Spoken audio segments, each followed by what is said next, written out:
In at number 10, we have the Carno. And the reason why I would say this is a dangerous creature is it is one of the faster carnivores about on the island. And I know there are some other creatures which you may think, like the Thyla, but I'm not putting the Thyla on this list as they aren't as common around the map. But, you know, if you really do think Thylas are the most dangerous thing in the world, I don't know why I've never really had a struggle with Thylas.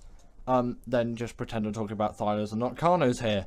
But with the Carno, they deal the bleed damage, again like the Thyla, so maybe I'll feel obliged to put the Thyla in this spot as well, because the Thyla isn't on the list. Yeah, Thyla and Carno in at number 10, because they deal the bleed ability, they're pretty mobile, and especially with the Carno, they do spawn like absolutely everywhere.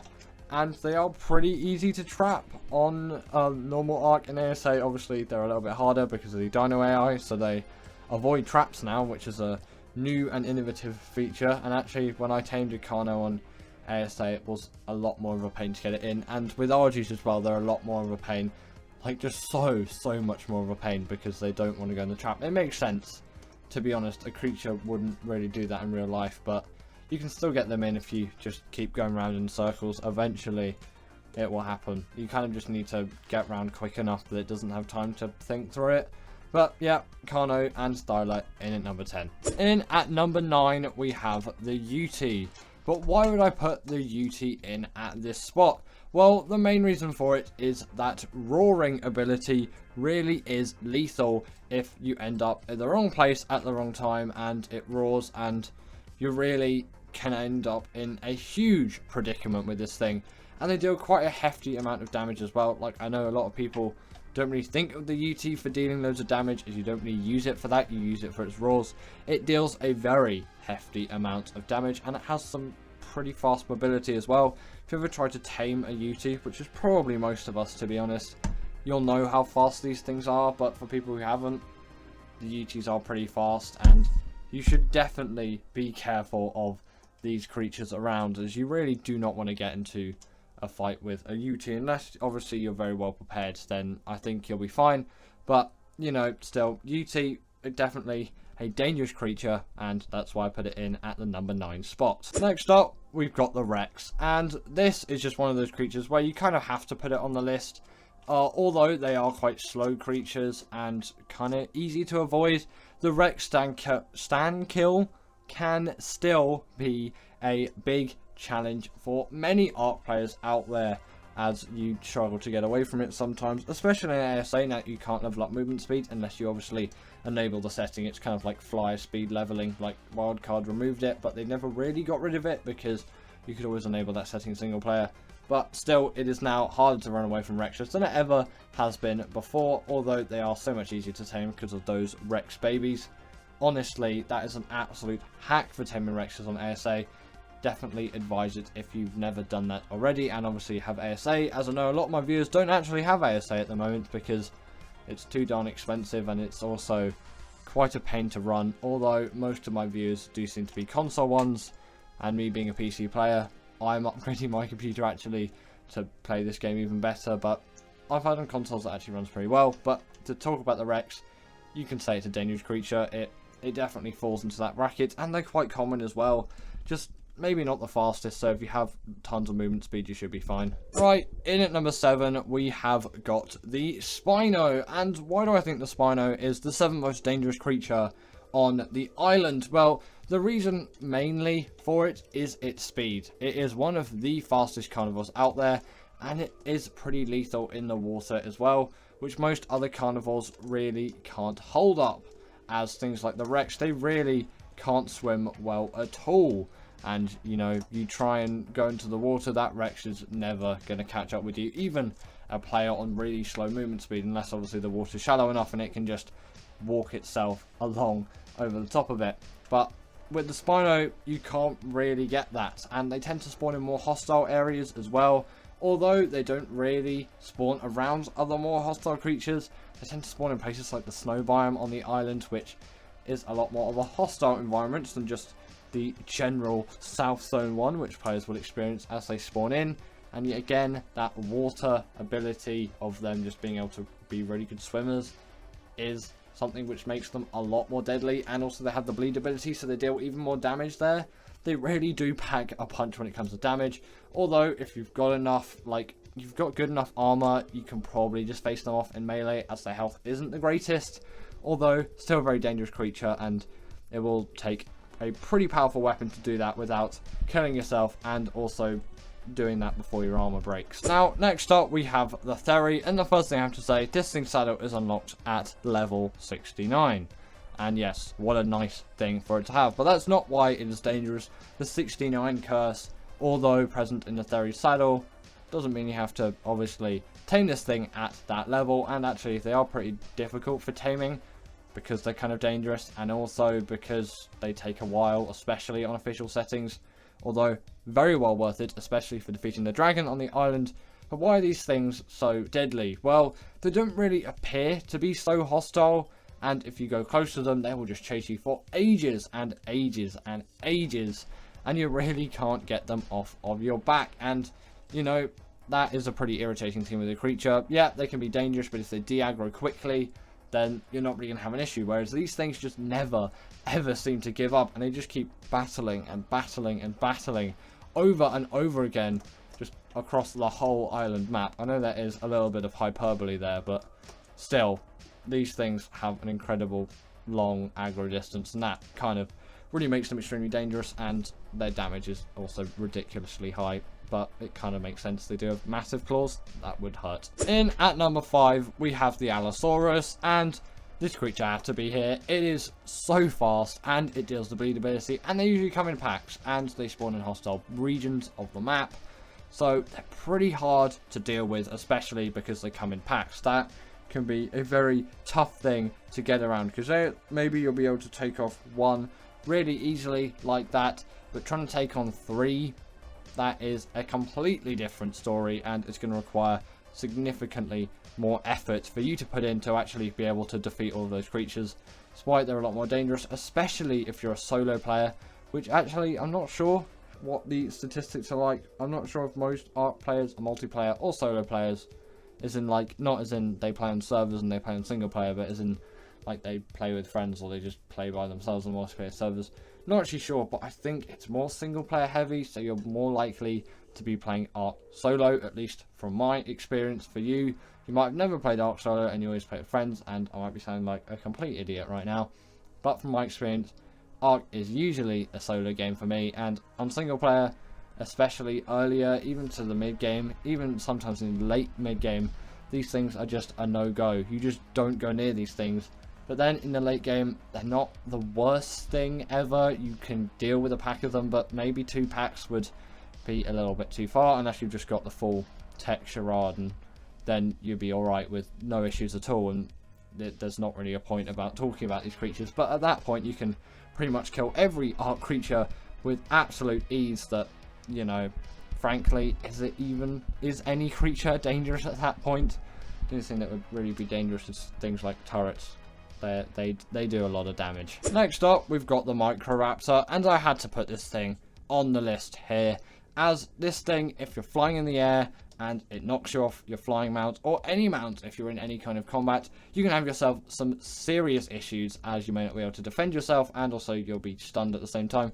You can kind of say the Palovia is in a similar spot to this creature, so kind of do the same thing, although these things can fly, which is why I put them here instead. It is a really lethal and frankly quite unfair ability for a creature to have, and that is why for a creature this small, it is insane that it is this deadly. Seriously, beware of Microraptors. In at number 3, we have the Giga, and the Tiny Tim is obviously an absolute beast of the Ark space, and you really can't get over this being like a really powerful and deadly, dangerous creature. Well, it is the most dangerous creatures on the island after all, and there really pretty much isn't anything more dangerous than this thing. Obviously, once tamed, it does have the rage meter, and a wild one is significantly more dangerous than a tamed one, but we are talking about wild ones, so it kind of makes sense. These things are absolutely insane in the wild, and still insane once tamed. Just they lose their bleed ability, then they get the rage meter, so they don't really have the health which they say. It's like a little bit of a lie, because you only get a certain percentage of it, but you know, still really, really OP. And when they were introduced into the game, they were like one of the like beast creatures on the map, and you know, you couldn't really discount them for that. But yeah, the Giga's in at number 3. Let's continue on with the list. In at number 2, we have the Carcharodontosaurus, and this is just essentially the Giga on steroids, which is why I have put it on this spot in the list, of course. And you know, I do think it is very deserving of this spot in the list, as it is an extremely powerful creature, dealing a wealth of damage with just, frankly, that blood rage is something which is absolutely insane. Also, I don't really recommend taming the Carcharodontosaurus on the island. Do it on Ragnarok, as they're so much more common, as you're really not going to find these things that often on Ark. And compared to the creature on number 1, these are some of the most rare creatures out there, unless you're just playing normal Ark. If you're playing ASA, then they won't be like as rare as the creature in number 1, maybe kind of equal to, really. But on ASA, the creature in at number 1 is just, it spawns absolutely everywhere. I kind of feel like there's a bit of an overspawn. But before we do get into the creature which is in at number 1, just a couple quick honourable mentions. I know I've kind of put the Thyla in at number 10, although it wasn't really on the list. I'll mention it again. And the Megalosaurus, and obviously the Titanosaur, because that creature I didn't put on the list, and I don't think it's too dangerous, because if you go up and you just attack a Titanosaur, isn't that a little bit stupid? And the creature in at number 1 will just attack you no matter what. So let's get into that creature. And in at number 1 is the Rhyniognatha. And did you really expect anything else? Especially on ASA, because these things spawn absolutely everywhere. It's actually kind of insane, and I'm a little bit disturbed in a way at how much they spawn. They only spawn on the island and Lost Island, actually, in these locations, or if you want just a broad term, the swamp biome on the island and the Lost Island. And on the older version of Ark, you'll need to use mods like Creature Finder Deluxe if you want to guarantee a quick find. And as you can see, I didn't even have any on my map, so I had to raise my dino count, and then obviously use the command destroy wild dinos, and then boom, you have done a dino wipe on your world. And you know, that just means it's just going to kill the wild dinos on your map. And I think you're supposed to put destroy all wild dinos instead of destroy wild dinos, but it might also be that one. Try both. Just there's one which is quite similar, which will also kill your own tame creatures, and you really don't want to do that. But the Rhyniognatha like basically shoots lasers and deals an insane amount of damage. This thing can also pick up Rexes. That's insane. But at least its tame method is insane, and I'll just quickly run through it. You steal a pheromone from a... Is it pheromone? You steal that from killing a male Rhyniognatha. Get those resources. If you want 100% effectiveness, again, it's not really a boss creature, so I wouldn't say it is very necessary. Then trap it in some way. The net gun is my preferred method, which is obviously why I use the net gun in this example here. Then, similarly to the Reaper, just get its health as low as possible. Sadly, there isn't really an indicator. I'm pretty sure like it won't glow a certain colour once you've got it. It may glow orange, but in all of this and through taming it, it didn't glow any colour. So just rely on something like the magnifying glass, or if you have access to mods, use the awesome spyglass. Again, if you're on ASA, no matter what platform, you can use the awesome spyglass, as you can just look up the mod section. Then feed that pheromone, definitely is a pheromone because it just said there, to your Bronto. Yeah, you're going to need a Bronto as well. Don't necessarily need one, but you need a creature for it that will work. The Bronto is just the easiest, best one really, for effectiveness obviously. And then it will have its craving timers, it will die, so don't choose an important Bronto if that even exists.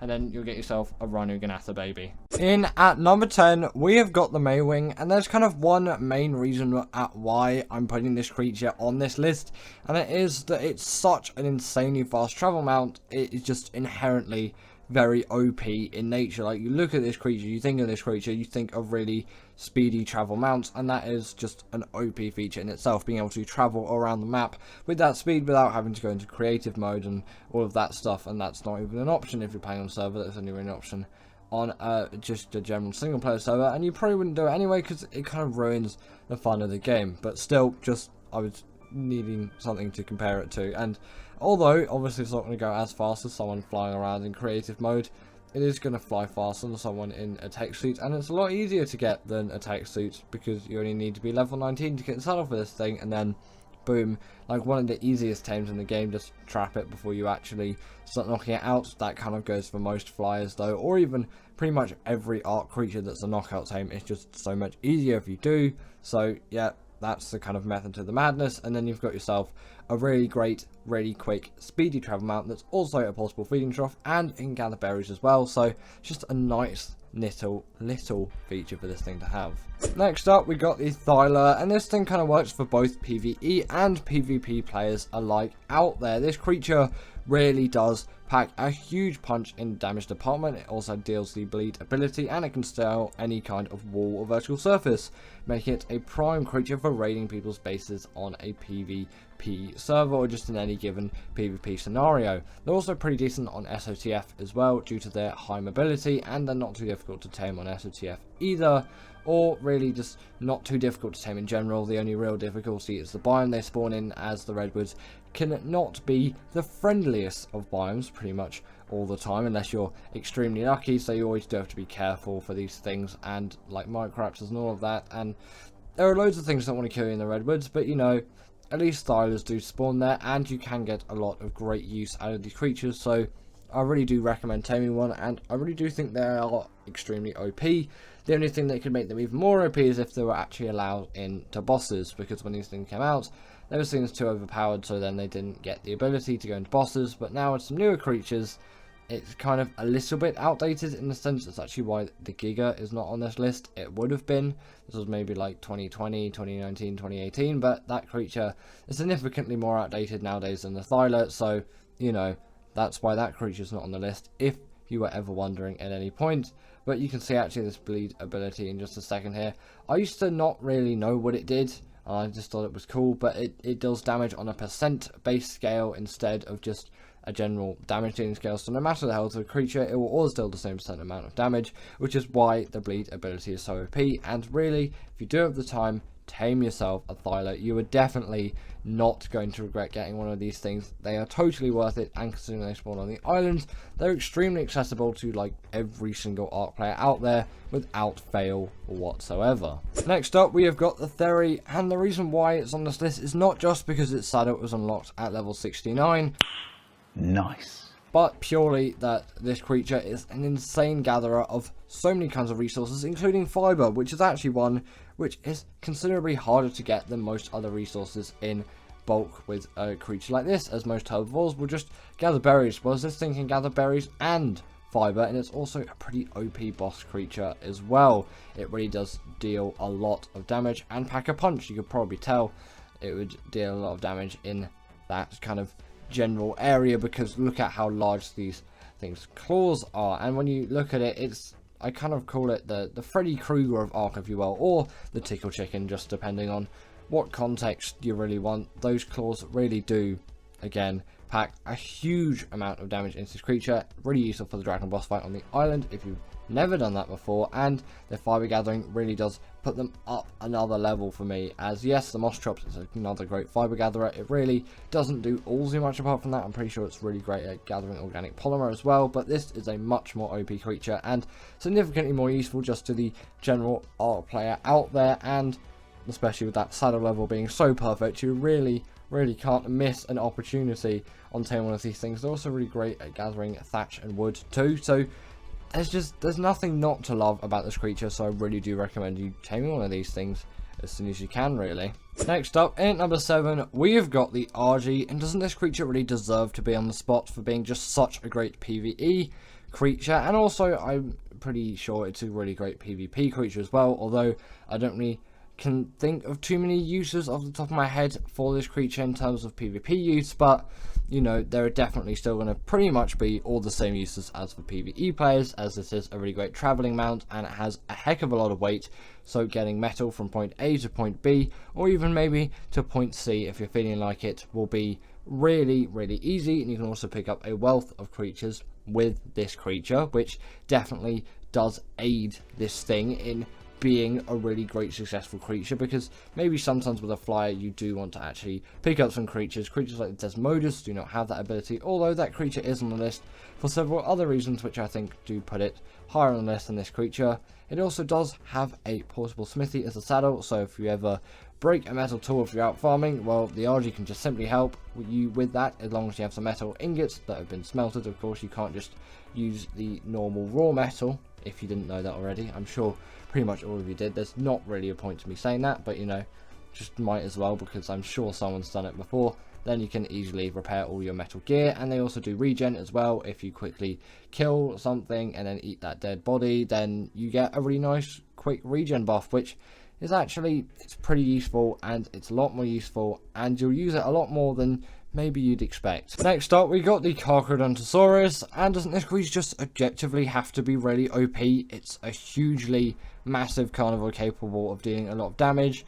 And I also was going to consider putting the Titanosaur and things like the mech on the list as well. Actually, I might put the mech kind of here at this spot, because I kind of think it deserves to be here as well. Really huge damage doing thing, but the Titanosaur is hugely outdated nowadays, and obviously you could kind of just chuck all the Titans here as well, although I really tend to avoid those more, as they're not permanent creatures, although they still definitely do count as creatures. You can make them permanent, of course, with things like mods and all of that for the Titans, but you know, I tend to stray away from those things, and the Carcharodontosaurus is one of those more powerful creatures you can get. That's not the only reason why a creature can be absolutely OP, but if you go by sheer strength, then this probably is the most powerful creature on the list. You could say maybe some other creatures could be contested against it and to it, and you know, probably just have to get Cantex to do a video on that, and then there you go, you would get the answers. But I'm probably going to say this is the most powerful one.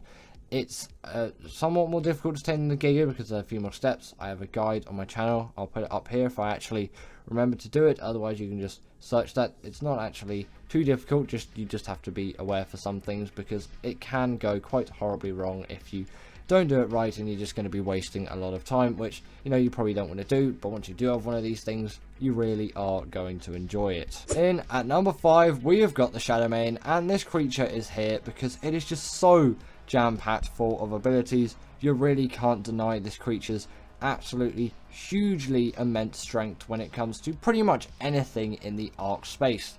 It is basically uncontested in size and mobility and all of that. There is kind of one other creature which is in the number 3 spot actually, which personally I think it's really OP, but that's for a slightly different reason. But when it comes to maybe pure mobility, this does have a lot more. Like, just look at how high this thing can jump.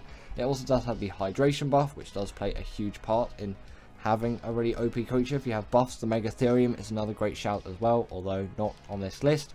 It definitely wouldn't be more OP than some of these other creatures. I think that creature is actually, yes, still while OP, maybe not one of the most OP, although you could easily put it on this list and have people agreeing with you. You actually may want this thing to be on the list, so I guess I give it a quick mention here. The Shadowmane is just so packed full of abilities though. It's got the hydration buff, it's got pack buffs, it's got all of it. It can charge it with damage over time, and it even has natural armor. It really is a great OP creature. Next up, we have got the Reaper, and this thing kind of just had to be here, didn't it? When you think of it, it is just such a big, bulky, huge creature capable of so much damage. Is actually kind of a little bit absurd when you think of it, and it also really does fit into its map very well, but that's not what we're talking about today in this video. We're just talking about a creature that purely deals a lot of damage and also just has great mobility and is generally a really well-rounded creature which is capable of a lot of things. If this was able to go into bosses, then it would be even more OP. It can't though, which is kind of why the creature next up on the list, although maybe not as strong, has a lot of edge over this creature, although you can use it on Extinction for the Titans, although the Giga and the Carcharodontosaurus are the more preferable options. But with loads of new creatures coming out in mods in ASA, I know Extinction is still not here yet, but there may be some other options which people may be kind of becoming more fond to. But either way, just in general terms, the Reaper is a really OP creature.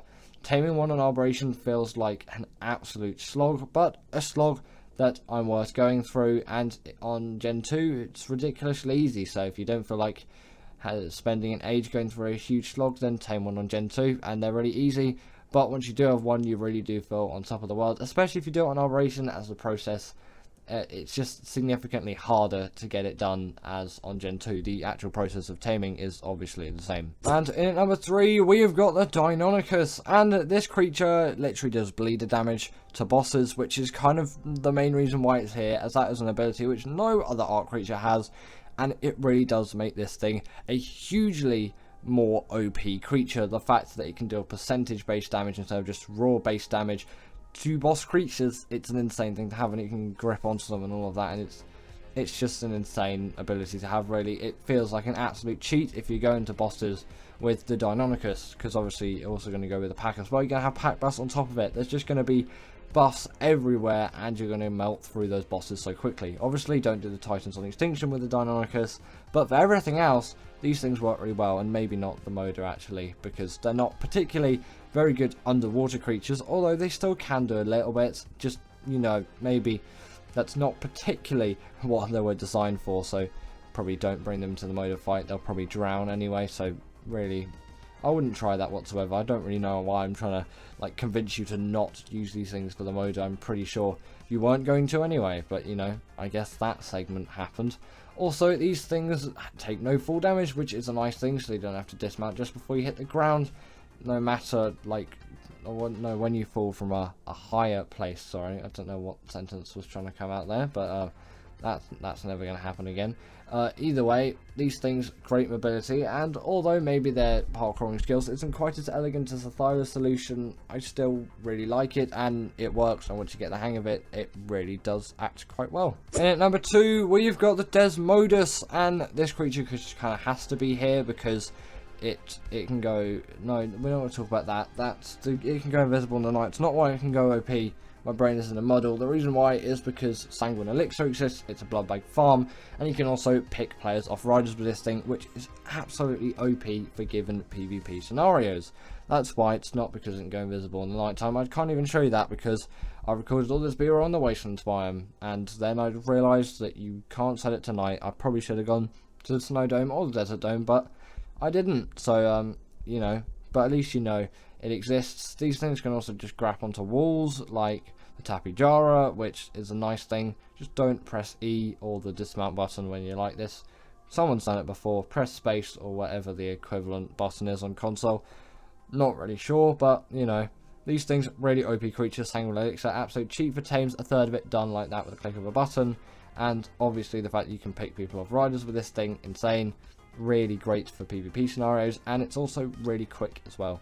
And in number 1, we have the Rhyniognatha, and the reason why I say this is the most OP Ark creature is it really does feel out of place for just what it can do. The fact that this thing can pick up Rexes and Paraceratheriums and all of that just kind of seems a bit out of this world to me, and although they're really useful in ASA at the moment because cryopods don't exist, still they feel really out of place in the general Ark game to me, and kind of maybe too far out of a league that they really shouldn't be going into. And personally, from my opinion, I would like to nerf the Rhyniognatha because I find it way too OP. Personally, also on ASA, I think it should be a little bit rarer. Not quite as rare as it is on just general normal ASE, as you can barely even find those things, but still, on ASA, I feel like there is a little bit of an overspawn there. And you may completely disagree with me on this, and you're happy to, and you can comment down below your thoughts, as I'm always happy to hear your thoughts on creatures like this. But personally, I come from a much earlier stage of Ark playing, from like 2015, 2016, 2017, etc, etc. Going onwards, I did start playing in 2015, so I've been playing Ark for absolutely ages now, and I kind of really like those primitive feelings of the game. Obviously the game has to evolve, and generally it will kind of just get easier, and there'll be some new cooler, more OP creatures being added as the game progresses, but I feel like this is a huge step too far. And I don't really know what the Fastlasuchus, I think it is, will be like on Scorched. Maybe that will be even more OP than this thing, and I don't really like the way that this is all going, but it does seem to be quite popular with the general Ark player base, so I guess it's a working marketing solution for wildcard and snail games and those kind of people. But also with the like expansion pack, like extra creatures as well, that's like even more OP. I really don't like the route that it's going with these kind of creatures. Again, you're very happy to disagree with me, but personally I think the Rhyniognatha is too OP, and currently I think it's kind of the most OP Ark tame out there, just no questions asked. Personally, really not a favourite of mine, but you know, that's my opinion on it, and I still do think it is a great creature. I'm not dissing it for any of that, just personally, like, way too OP. And give it up for our patrons, Ekaterina Puchkova and Karina Thorne, Dominic, Macy Juski, sorry about that name, and everyone else that's on this list. All the people I've mentioned are paid members, and if you feel like that's something you want a shout out at the end of the video, go join the Patreon or become a paid YouTube member.